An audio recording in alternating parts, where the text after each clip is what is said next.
हमारे देश में मीडिया दो धड़ में बटी हुई है।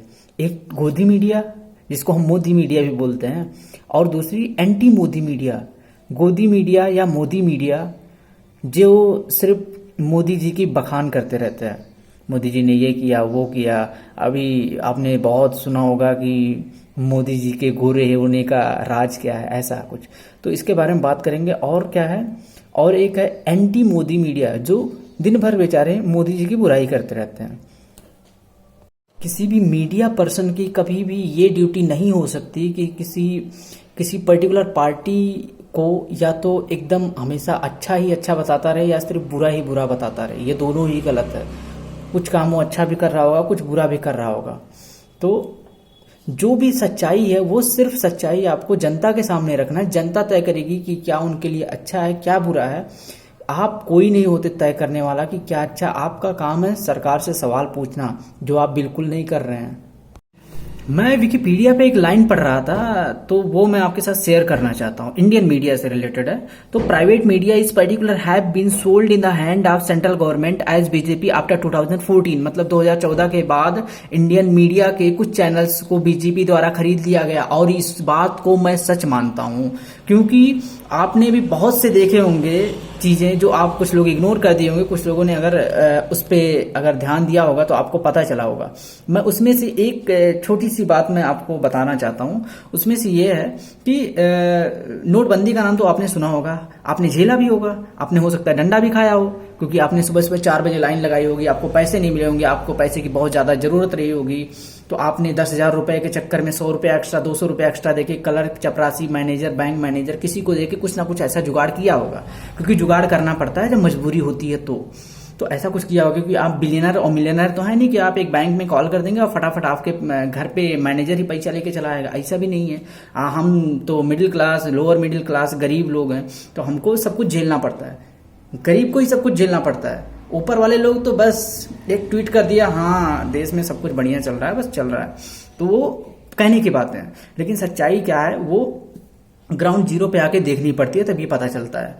तो उस टाइम पे अपनी न्यूज रूम में एक सुधीर चौधरी हैं, कार्टून टाइप के इंसान, उसने डीएनए टेस्ट किया। आपके भी घर पे तो चल ही रहा होगा ना, सुधीर चौधरी का न्यूज़ तो देखते ही होंगे। तो उन्होंने एक डीएनए टेस्ट किया। डीएनए टेस्ट बहुत अच्छा करते हैं ये। तो उन्होंने 2000 के नोट पे जीपीएस चिप है ऐसा बताया, और अगर आप कहीं रखोगे तो पकड़े जाओगे, आपको जेल हो जाएगा, 2 नंबर में आपको ऐसा हो जाएगा, वैसा हो जाएगा। मतलब जितना भी मन गढ़ंत बातें करवा लो, जितना प्रोपेगेंडा फैला लो इनसे, उतना ये कर सकते हैं। इसी चीज में इंडियन मीडिया माहिर है एकदम। मतलब अगर जितने भी चैनल है ना, मैं सिर्फ जो मोदी की अच्छाई करते हैं उनकी बात नहीं कर रहा हूँ। कुछ ऐसे भी चैनल सिर्फ बुराई करते हैं। अरे भाई, उसमें भी कुछ अच्छाई है, कुछ बुराई है। जो सच है वो पब्लिक के सामने बताओ ना, तभी तो पब्लिक को पता चलेगा कि क्या सच है, क्या गलत है। जब पब्लिक को सच्चाई पता चलेगी, तभी तो जो पब्लिक है वो गवर्नमेंट की बातों को अपोज या सपोर्ट करेगा ना। लेकिन अगर एकदम जजमेंट तरीके से आप बता दो हाँ यही करना है, इंडियन मीडिया ही डिसाइड कर देती है हाँ आप देशद्रोह हो, आप देशभक्त हो। पता नहीं क्या डेफिनेशन बना रखा है। अगर किसी ने मोदी जी के बारे में गलत बोल दिया तो देशद्रोह हो गया, अगर किसी ने मोदी जी के बारे में सही बोल दिया तो देशभक्त हो गया। 1 मिनट में डेफिनेशन चेंज हो जाती है। अगर किसी ने एक बार स्टेटमेंट दे दिया कि मोदी जी हाँ बड़े अच्छे हैं, तो वो देशभक्त हो गया। अगर गलती से 2 दिन बाद अगर उसने स्टेटमेंट दे दिया हाँ मोदी जी में कुछ कमी है, ये है वो है, तो देशद्रोह हो गया। पता नहीं क्या डेफिनेशन लगा रखा है। प्रोपेगेंडा फैलाने की मशीन है इंडियन मीडिया। इसीलिए 180 देश में इनका रैंक जो है ना 142 है, 142 है। डूब मरो सिर्फ पैसे कमाने के चक्कर में। और हमारे देश की मीडिया जो है ना दुनिया की सबसे पुरानी मीडिया है, उसके बावजूद इस मीडिया का ये हाल है। और ऐसा नहीं होना चाहिए। हमारे देश की जनता और हम सभी के लिए ये बहुत ही शर्मनाक बात है कि हम तक सच्चाई नहीं पहुंचती है, और हम झूठी बातों को लेके एकदम आशा लगा के बैठे रहते हैं कि ये होने वाला, वो होने वाला। हम मतलब न्यूज को आंख बंद करके सुन लेते हैं और समझ लेते हैं। किसी भी न्यूज को आंख बंद करके आज के टाइम में मत सुनो। अगर कोशिश तो यही करो कि न्यूज सुनो ही मत। इतना जहर फैलाया जाता है न्यूज के थ्रू। आपने देखा होगा वो होता है, डिबेट होता है। 10 लोगों को, 4 लोगों को, 5 लोगों, एक बीजेपी का, एक कांग्रेस का, एक किसी और पार्टी का, किसी और पार्टी का, 3-4 बुला लिया। उसके बाद में होता बहस। और कहीं भैया तुम अर्णव गोस्वामी वाला डिबेट देख लिए ना, तो आपको मजा ही आ जाएगा, क्योंकि मजा करने के लिए वो डिबेट कराता है। उसको भी मजा आता होगा शायद, और वो बस उसको टीआरपी और अपना जेब गर्म करना है। सबसे बड़ी बात, दुनिया की जनता गई भाड़ में, उससे कोई फर्क नहीं पड़ता। आपने अभी चैट लीक हुआ, वो भी सुना होगा, देखा होगा। कुछ लोगों को पता भी नहीं होगा, क्योंकि वो तो उसके सपोर्टर हैं। आजकल मीडिया के भी सपोर्टर हैं। अभी तक सिर्फ सरकार या विपक्ष के सपोर्टर होते थे, अभी मीडिया के सपोर्टर। अगर आप अर्णव गोस्वामी के बारे में कुछ बोल दिए तो आपकी ऐसी ली जाएगी ना सोशल मीडिया पे, ऐसी ली जाएगी कि आप फिर हिम्मत भी नहीं करोगे। तो ये सब चलता रहता है। लेकिन इंडियन मीडिया जो है ना, सच में एकदम वर्स्ट कंडीशन में है। और इंडियन मीडिया इस टाइम पे, इंडिया में मीडिया के लिए मार्केटिंग ना सबसे इजी है। मतलब अभी दुनिया का सबसे अच्छा मार्केट है मीडिया के लिए इंडिया।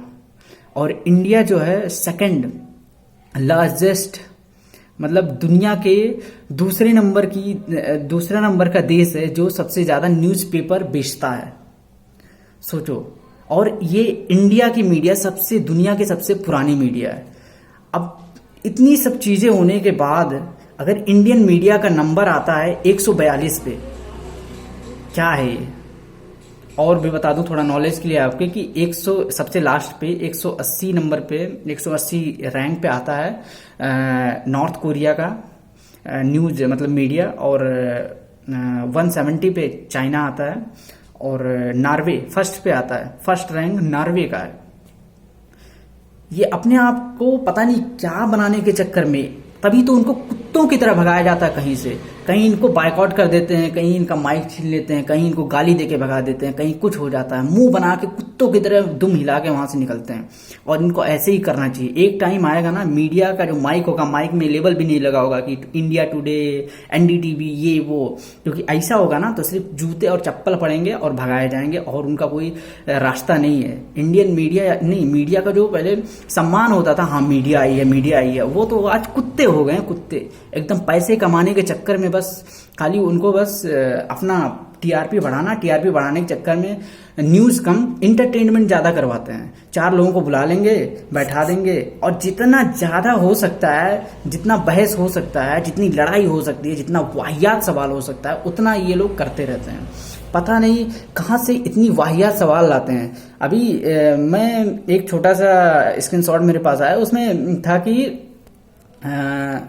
मोदी जी के गोरे होने का राज, मशरूम खाते हैं, ऐसा है वैसा है, इसलिए वो गोरे हैं। मैं आपको शेयर भी करूंगा इसमें, आप देखना। और भी बहुत सी चीजें हैं, मतलब आपने सुना भी होगा, देखा भी होगा। ऐसा क्या है यार ये? अभी किसान प्रोटेस्ट में सब कुछ से बहुत बुरा हुआ, झंडा नीचे गिराया गया, बहुत बुरा हुआ। नहीं करना चाहिए किसी भी नेशनल, मतलब ऐसे जगह पे जहां राष्ट्रीय ध्वज फहराया जाता है वहां पे धार्मिक झंडा तो लगाना ही नहीं चाहिए। ये तो बहुत बुरी बात है। और मैं इस चीज का मतलब खून मेरा जल गया जब ये सुना कि उधर तिरंगा जहां होना चाहिए था वहां किसी ने अपना धार्मिक झंडा लगाया। कोई भी झंडा हो, हिंदू का हो, किसी का भी हो, किसी भी धर्म का, उससे फर्क घंटा ना पड़ता है। लेकिन धार्मिक झंडा वहां नहीं लगना चाहिए, लगाया गया, वो बहुत बड़ी गलती है। किसने किया उसकी जांच होनी चाहिए, और अच्छे से उसकी होनी चाहिए कड़ाई कार्रवाई जो भी होनी है।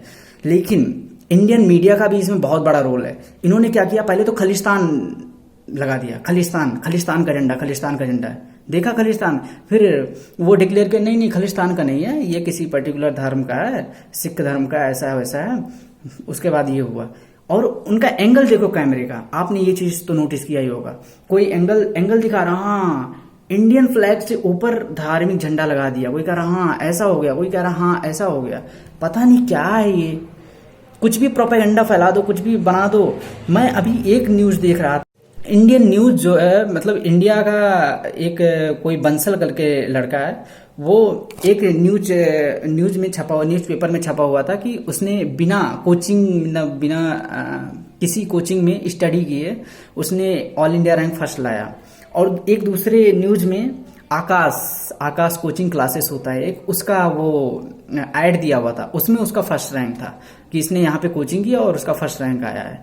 तो ये सिर्फ न्यूज रूम में या फिर कहीं से ऐसे देख दो कि छाप देते हैं, कुछ भी छाप देते हैं। मतलब इनको स्ट्रगल नहीं करना, दौड़ना नहीं पड़े, कुछ ना करना पड़े, बस इनको बढ़िया सा एक मसाला चाहिए, मसाला इनको चाहिए बस, क्योंकि इनको बनाना है न्यूज, क्योंकि इनको न्यूज कुछ खास इनको एनालिसिस करने की तो औकात रह नहीं गई है। बस इनको पैसा चाहिए, गवर्नमेंट का तलवे चाटना है। और अगर बस इतनी सी बात है, अगर आपको पैसे कमाने, सब्सक्रिप्शन कैसे कमाओ, अपना वो जो कॉपीराइट बेच के कमाओ, ऐड से कमाओ, उससे नहीं होता क्या? उससे नहीं पेट भरता? ज़्यादा चाहिए, मोटी रकम चाहिए। मोटी रकम तो फिर गवर्नमेंट के हाथ में जाना पड़ता, और गवर्नमेंट के तलवे चाट रहे हो, इसलिए कितनी जगह गाली पड़ती है, किसी जगह मार भी पड़ते होंगे, जो आप कोई रिकॉर्ड नहीं कर पाता होगा। आप इतने वाहियात किस्म के हो चुके हो ना। इंडियन मीडिया, शर्म करनी चाहिए आपको। इंडियन मीडिया सिर्फ मैं एक दो न्यूज चैनल की बात नहीं कर रहा हूँ, सबकी बात कर रहा हूँ, जो मोदी की अच्छाई करते हैं, जो मोदी की बुराई करते हैं। आपको सच बताना चाहिए, जो भी है। मोदी की अच्छाई या फिर सिर्फ बुराई नहीं करना है, जो सच है वो बताओ। अभी बजट आया इंडियन गवर्नमेंट का, अभी उसके बाद में ये हुआ कि इनको इतना मिला, उनको इतना मिला। फिर अभी सबसे बड़ा मुद्दा कि एजुकेशन के जो बजट हो लास्ट टाइम से अभी कम कर दिया। क्यों? एजुकेशन के कोई वैल्यू नहीं है क्या इंडिया में? वैसे भी वैल्यू नहीं है, सही बात है। साला MBA करके, BTech करके सब घूम रहे हैं। पता नहीं कब हमारे यहाँ के एजुकेशन सिस्टम की इम्प्रूवमेंट होगी। कोई वैल्यू ही नहीं है। अभी मिनिस्टर बनना हो, बस 4 लाख जूते खा लो किसी रोड पे, किसी मिनिस्टर को एक काला झंडा दिखा दो, अभी मिनिस्टर के लिए आपको ऑफर आ जाएगा। ये हमारा इंडिया है, ऐसे होता है यहाँ पे काम। पता नहीं क्या है, कुछ फैक्ट पे बात नहीं होती। अभी अलग अलग जगहों पे किसान प्रोटेस्ट हो रहा है, उसमें ये पूछा जा रहा है कि इतना खाना कहाँ से आ रहा है, कौन अरेंज कर रहा है, फंड कौन दे रहा है? कोई आपसे ये पूछा कि ये जो बड़ी बड़ी रैलियां निकालते हो, 50,000 लोग, 1 लाख लोग आते हैं, और उसमें जो चॉपर 2-2, 3-3 चॉपर से निकलते हो और 10-10, 15-15 बाउंसर लेके चलते हो, उसका पैसा कहाँ से आता है? कभी जनता ने पूछा क्या? बड़े बड़े जो 40 लाख 50 लाख की गाड़ी, फॉर्च्यूनर और अलग अलग गाड़ियों में चलते हो, उसके बारे में कोई ब्यौरा लिया क्या कि कहाँ से इसका फंड आता है? क्योंकि आपकी सैलरी तो 50,000, 1 लाख 2 लाख तक ही है, उससे ज़्यादा तो है नहीं। फिर इतना कहाँ से आता, किसी ने नहीं ना पूछा। और तुम किसान से पूछ रहे हो कि खाना कहाँ से आ रहा है? किसान से, जो अनाज उगाता, उससे तुम पूछ रहे हो खाना कहाँ से? आज जिस दिन पूरी दुनिया में अनाज खत्म हो गया ना, उस दिन भी किसान होगा जो आपको खाना खिलाने के लिए रेडी रहेगा। और एक बात और, गुरुद्वारा में कभी भी आप चले जाओ, कभी भी आपको बिना धर्म पूछे हुए आपको खाना मिलता है, भरपेट खाना खिलाया जाता है। तो कभी भी ये सवाल तो बहुत ही वाहियात और बहुत ही गलत है कि पैसा कहाँ से आ रहा है, फंड कहाँ से आ रहा है। और खलिस्तानी कह के किसी का मोटिवेशन डाउन मत करो। कोई यहाँ खलिस्तानी नहीं है। अगर कोई खलिस्तानी होता तो वो जेल में होता, और कोई खलिस्तानी है तो इंडियन गवर्नमेंट को होश में आके उसे जेल में डालना चाहिए ना। ऐसे बोल देने से, प्रोपेगेंडा फैला देने से इंडियन मीडिया न्यूज चैनल पे हर किसी की खून जलती है कि अरे यार मेरे देश में क्या हो रहा है, आग लग रहा है, ऐसा हो रहा है, वैसा हो रहा है।